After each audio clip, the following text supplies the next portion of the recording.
10 పేజీల రిమాండ్ రిపోర్టులో పలు కీలక విషయాలను వెల్లడించినట్లుగా తెలుస్తోంది. స్కామ్ కు సంబంధించి పూర్తి స్థాయిలో ఏం జరిగింది, మిథున్ రెడ్డి పాత్ర ఏంటి అనేది పూర్తి స్థాయిలో అందులో వివరించినట్లుగా తెలుస్తోంది. ఇదే అంశానికి సంబంధించి మరింత సమాచారం మా ఇన్పుట్ ఇన్ఛార్జ్ శ్రీహరిని అడిగి తెలుసుకుందాం. శ్రీహరి, 10 పేజీల రిమాండ్ రిపోర్టులో పూర్తి స్థాయిలో ఈ స్కామ్ కు సంబంధించి మిథున్ రెడ్డికి ఉన్న సంబంధం కావచ్చు, అలాగే జరిపిన లావాదేవీల అంశం కావచ్చు, ట్రయల్ గురించి, మనీ ట్రయల్ గురించి, ఇలా అన్ని విషయాలు పొందుపరిచారు కదా, ఏంటి అప్డేట్స్? నవీన్, రాజంపేట పార్లమెంట్ సభ్యుడు మిథున్ రెడ్డిని ఏసీబీ కోర్టులో హాజరుపరిచారు. ఇంకోవైపు ఆయనకు సంబంధించినటువంటి రిమాండ్ కూడా రిపోర్ట్ని దాఖలు చేసినటువంటి పరిస్థితి. 10 పేజీలతో కూడుకున్నటువంటి రిమాండ్ రిపోర్ట్ ఇది. దీంట్లో అనేక అంశాలను కూడా ప్రస్తావించారు.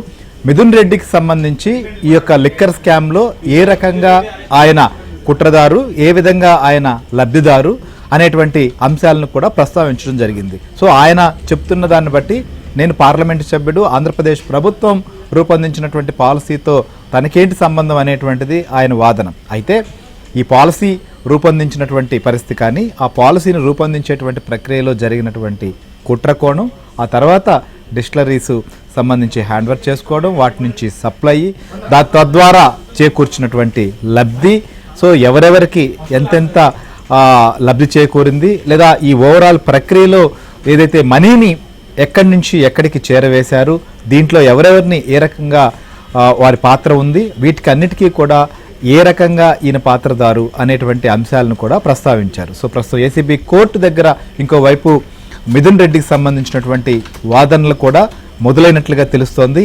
సో వాదనలు ఏంటి, అలానే ఛార్జ్షీట్లో ఉన్నదేంటి, దీని తర్వాత జరగబోయే పరిణామం ఏంటి?